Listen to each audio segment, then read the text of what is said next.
চক্রটা শুধু একবার দেখুন, কলকাতায় ঝড় ঢুকে গেছে, ঘূর্ণিঝড় মিরাল কিন্তু পশ্চিম বাংলায় এবার লন্ডভন্ড করবে। লক্ষ্য করুন চক্রটা একবার দেখুন, পশ্চিম বাংলার বিভিন্ন জেলা এবং বাংলাদেশের বিভিন্ন জেলা কিন্তু প্রচুর পরিমাণে ক্ষয়ক্ষতি হবে। চক্রটা দেখুন তাহলেই বুঝতে পারবেন বর্তমান পরিস্থিতি কি এবং ঘূর্ণিঝড়ের সর্বশেষ পরিস্থিতি কি আছে জানবো, সাথে থাকবেন। দেখুন ভালো করে লক্ষ্য করুন, 26 তারিখ রবিবার দুপুর 1টা, দেখুন ঘূর্ণিঝড় কোথায় আছে। মোটামুটি ঘূর্ণিঝড় কিন্তু আসছে পড়ছে পশ্চিম বাংলার উপকূলীয় অঞ্চল এবং বাংলাদেশের উপকূলীয় অঞ্চলে কিন্তু ঘূর্ণিঝড় রেমাল কিন্তু আসছে পড়ছে। কয়টায়? রবিবার দুপুর 1টা। দেখুন বিকাল, দেখুন বিকাল ঠিক 5টা, দেখুন বিকাল 5টায় দেখুন কি একটা অবস্থা, ভয়ঙ্কর অবস্থা। চক্রটা দেখুন, মুখ্যদ্বার দেখুন, ঘূর্ণিঝড়ের মুখ্যদ্বার কোথায় বর্তমান পরিস্থিতি বলতেছি, দেখা যাক।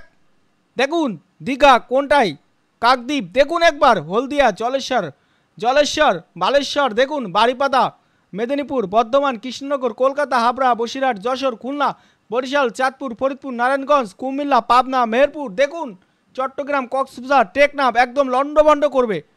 পুরো বাংলায় ঢুকে গেছে ঘূর্ণিঝড়, দেখুন একবার কি একটা অবস্থা। দেখুন সর্বশেষ পরিস্থিতি দেখুন, রবিবার রাত 12টা, দেখুন রবিবার রাত 12টা, ভয়ঙ্কর 100 থেকে 110 কিলোমিটার গতি নিয়ে কিন্তু ঘূর্ণিঝড় আসতে পড়ছে। দেখুন একবার ভয়ঙ্কর গতি, দেখুন বৃষ্টির প্রবাহ দেখুন, এই রেড এরিয়াটা দেখুন কোথায় কোথায় আঘাত আনবে, কি একটা ভয়ঙ্কর পরিস্থিতি। দেখুন একবার, এই দেখুন এই সাইডে কিন্তু বৃষ্টির গতি থাকবে, ভালো করে লক্ষ্য করুন। এই যে এই সাইডটা কিন্তু দেখুন, দেখুন বেনারসি এই সাইডটা দিয়ে দেখুন, দেখুন অবস্থা দেখুন, পাটনা, গায়া, পুনে এই সাইডটা কিন্তু দেখুন, রাংপুর দেখুন একবার কি অবস্থা। এই সাইডটা কিন্তু বৃষ্টি থাকবে, বাতাস থাকবে দেখুন।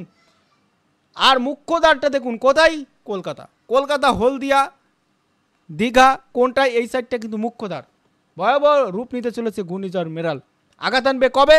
রবিবার ঠিক দুপুর 1টা থেকে কিন্তু আঘাত আনবে ঘূর্ণিঝড় রেমাল। এরপরে দেখুন 27 তারিখ সকাল 10টা, দেখুন কোথায়, একদম কলকাতায় ঢুকে গেছে, একদম কলকাতায় ঢুকে গেছে 27 তারিখ 10টায় ফুল গতি নিয়ে। দেখুন এরপরে দেখুন 27 তারিখ দুপুর 1টা, দেখুন কোথায় গতি ঝড়ের গতি কমায় দিয়েছে, কিন্তু বৃষ্টি এবং ভালো একটা ঝড়, অর্থাৎ প্রায় ঘন্টায় 60 কিলোমিটার বাতাস নিয়ে, ঝড়ো বাতাস নিয়ে কিন্তু ঘূর্ণিঝড় আসতে পড়বে। গতি কমে যাবে কিন্তু আঘাত অনেকটা বাড়তেই থাকবে, সময়ের সাথে সাথে বাংলায় ঢুকে যাবে। দেখুন 27 তারিখ রাত 11টা, দেখুন মোটামুটি ঝড়ের গতি কমে গেছে, কিন্তু দেখুন কোথায় ঢুকে গেছে ঘরে। দেখুন বৃষ্টি থাকবে 27 তারিখ রাতেও বৃষ্টি থাকবে, 27 তারিখ রাতেও বৃষ্টি থাকবে। অর্থাৎ দেখুন 25, 26, 27 এই তিনটা দিন ঘূর্ণিঝড় পুরোপুরিভাবে বাংলায় আঘাত